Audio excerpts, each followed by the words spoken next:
Something you'll notice about the Lord in terms of how he speaks recurrently throughout the course of the gospel is that he speaks with authority. It's one of those things that separates him from the scribes and the Pharisees. So he doesn't just throw his hat into the ring as being one opinion amongst many. He speaks with intention and purpose and heft and gravitas. And you find that in context of today's gospel, right? So very beginning of the Gospel of Mark chapter 1. So Jesus is approached by this man who's possessed by an unclean spirit. And the spirit tries to engage the Lord in sort of a lively back and forth dialogue. So he begins by bombarding the Lord with a series of questions. What are you to do with us, Jesus of Nazareth? Have you come to destroy us? I know who you are, the Holy One of God. Now the Lord has a typical, he doesn't swing at every pitch, but instead he's very intentional, very purposeful. He speaks with authority. What he says basically is two things. Be silent and come out of him. Be silent and come out of him. It's not just a historical footnote in the annals of time, right? So in this story, even though the response on the part of the Lord is very simple and straightforward and economical, it's meant to reveal to us certain principles that we're called to bring to bear when it comes to spiritual warfare. And St. Ignatius of Loyola, the founder of the Jesuits, he talks about this. So just to deal with these things one at a time. The first principle is never dialogue with the devil. Never dialogue with the devil, right? Once you get a whiff that this is the voice of the evil spirit, the voice of temptation, the voice of the devil, don't dialogue with the devil, don't dialogue with temptation. Never intellectually engage with that which is couched in temptation. We tend to forget that. We tend to kind of pursue red herrings, So we tell ourselves time and time again, look, I'm smart enough, I'm clever enough. If I'm engaged in this dialogue with the devil, I can think my way out of it. If you reflect back on your own experience, it never works. Whenever you try to dialogue with the devil, whenever you try to intellectually engage with an acute moment of temptation, you can't think your way out of it. You actually sink deeper into the thing. You got to realize the devil is clever, and he knows all our weaknesses inside and out, right? And so he plays to that.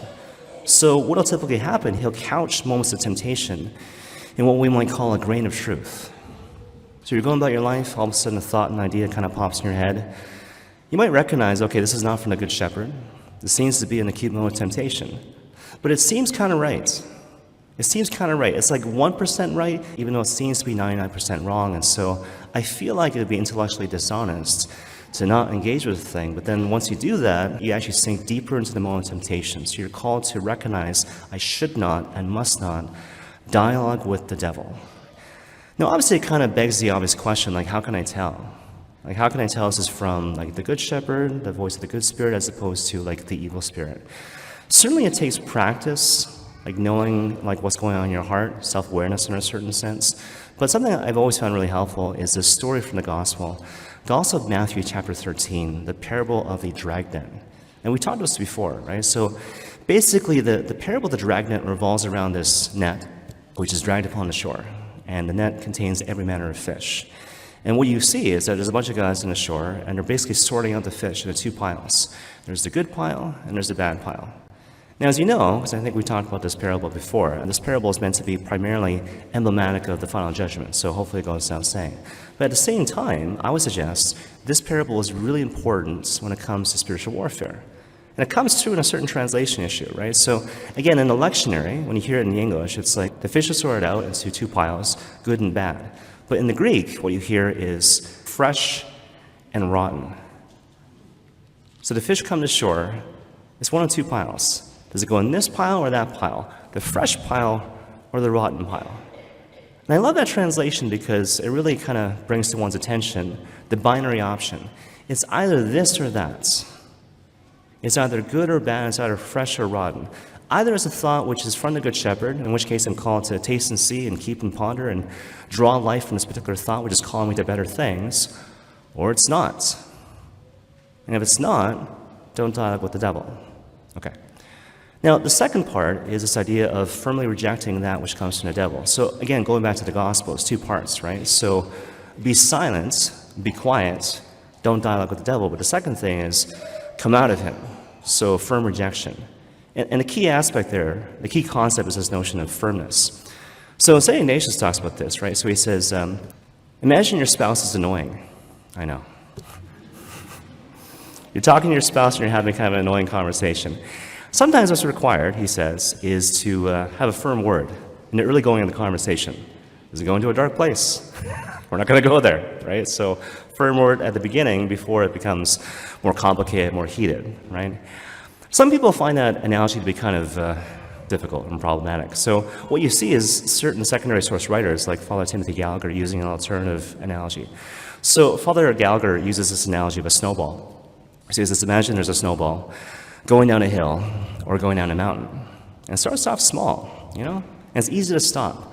But after a while, as it goes down that hill or goes down that mountain, there's like size and heft and momentum, and it's harder to stop. So what you want to do is stop the snowball early when it's coming down that hill or mountain. I don't really like that analogy. And the reason why I don't like it is because no one ever gets mad at a snowball. The idea is that, okay, who is the devil? The devil is a thief and a bandit.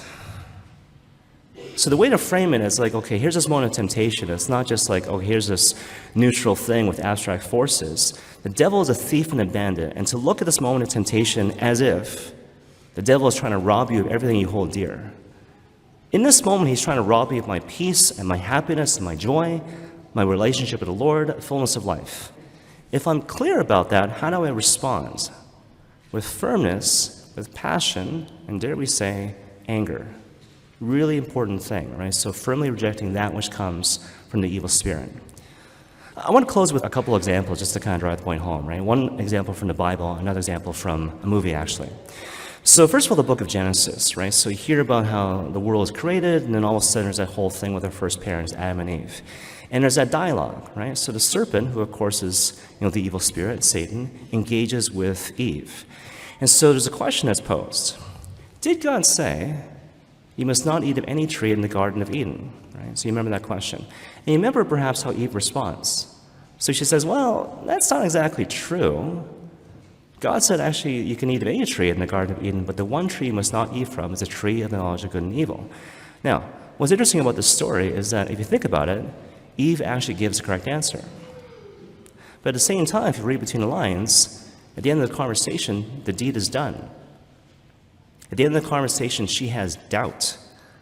I doubt in God's goodness. I doubt that he cares. I doubt in his fatherhood. And so I have this conversation with my husband, and that leads to original sin, and we still feel the effects to this day. So you look back to the story, and it's like, well, what happened? Where did she go wrong? What was her error? Her error was that she talked to the devil. Don't dialogue with the devil. Whenever you try to do that, you sink deeper into the thing because you're not that smart. So you have to keep that in mind. One final example, and with this. So this is from a movie called Padre Pio, which I haven't seen. But fortunately, there's YouTube. So it's starring Shia LaBeouf. I think it came out last year. But anyways, there's a scene on YouTube from the movie where basically the Padre Pio character is dialoguing with a character who's off screen. It's pretty clear it's a devil.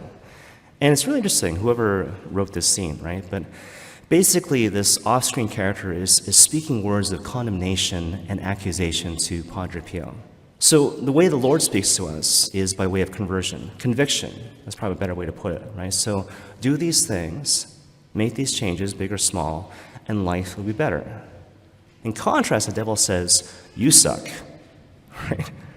Accusation and condemnation, that's one way you can kind of tell. But more to the point, in the context of the scene, that's what's happening. Accusation, condemnation. So the devil is speaking to Padre Pio and saying something like, look, you're a coward. You're a coward, you're a little boy, you're a narcissist. And these women, they came to you in a spirit of trust, and you abused their trust, right? Now, if you watch that scene, it's operating on multiple levels, right? So intellectually, verbally, Padre Pio, the Padre Pio character, is giving the correct responses. So he's saying, no, stop it, this sort of thing. But if you look at his body language, he's looking down, he's crying, he's afraid. So I'm saying all the right things, verbally, intellectually speaking, but at the same time, on a heart level, I'm giving in to the wickedness and snares of the devil. And all of a sudden it occurs to him, the devil is a thief and a bandit. And all of a sudden he changes. He looks his accuser in the eye, and he says, you say Jesus Christ is Lord.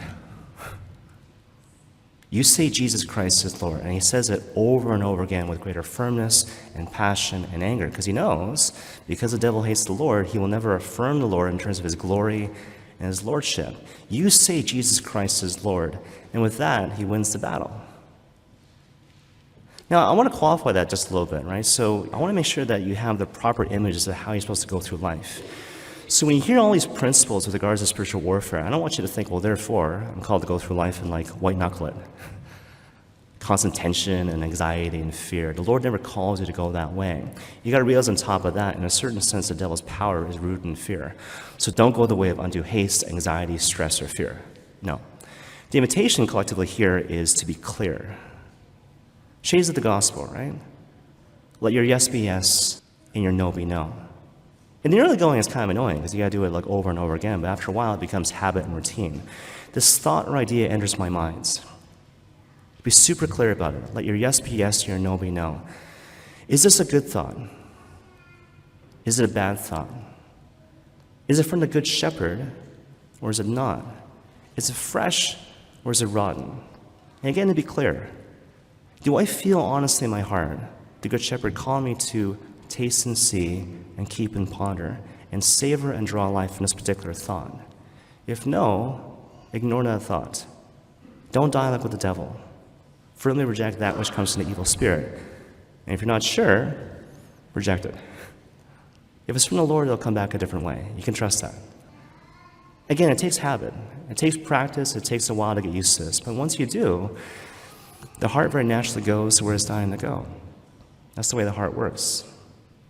And after a while, you discover peace and joy, serenity, happiness. All these things which the Lord has always desired for your particular life.